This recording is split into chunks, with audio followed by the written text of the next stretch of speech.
የቻናል ተከታታዮች እንደምናችሁ። ዛሬ ደግሞ በአንድ አሪፍና ለየት ያለ የፌሌፊል አሰራር መጥቻለሁ። ፌሌፊል በመካከለኛው ምስራቅ በጣም ተወዳጅ ምግብ ሲሆን ብዙ የታሪክ ተመራማሪዎች መነሻው ግብጽ እንደሆነ ያምናሉ።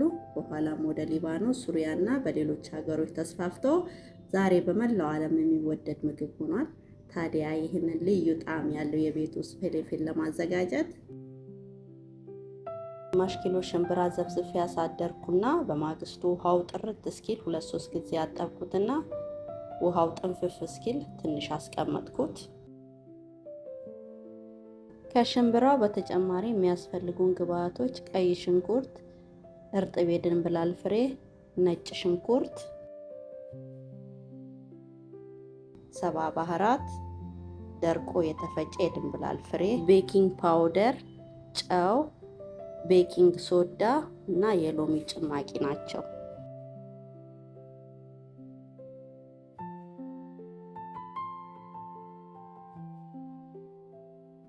አሰራሩን ስንጀምር ሽምብራውን፣ ቀይ ሽንኩርቱን፣ የድንብላል ቅጠሉን፣ ነጭ ሽንኩርቱን እና ቅመማ ቅመሞቹን በሙሉ ማሽን ውስጥ ከተን እንፈጨዋለን።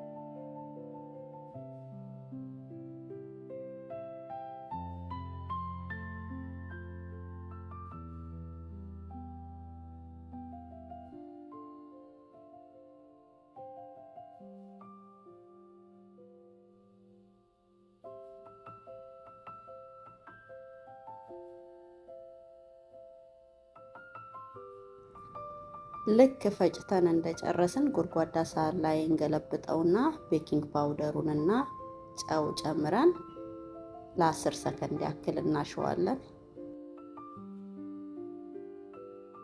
እዚህ ጋር እንደምታዩት ሽምብራውን በጣም አልፈጨውትም። ከተፈጨ ለመጥበስ በጣም ስለሚያስቸግረን ሸርከት አድርጌ ነው ያወጣሁት።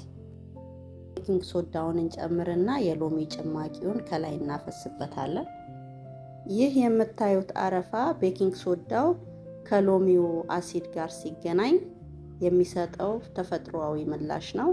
ይህም ፌሌፊሉ ውጭው ክርስፒ ውስጡ ደግሞ ለስላሳ እንዲሆን ይረዳናል። ለ10 ደቂቃ ያክል ፍሪጅ አስቀመጥኩትና እንዲህ በምታዩት መልኩ መጥበስ ጀመርኩኝ።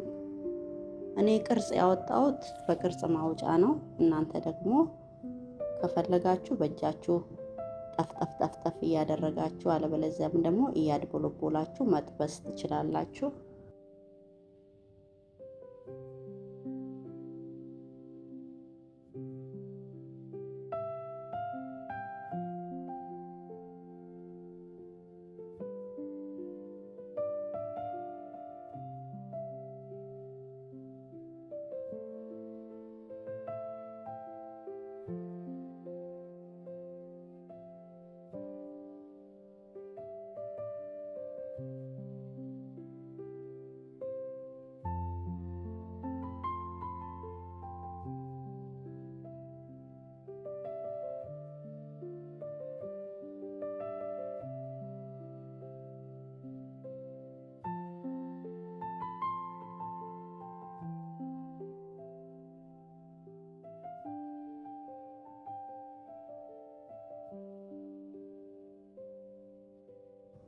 እነሆ በምታዩት መልኩ ጠብሼ ጨርሻለሁ። ተራቶሩንም አዘጋጅቻለሁ። ተራቶሩን እንዴት እንደሰራሁት በሚቀጥለው ቪዲዮ አሳያችኋለሁ።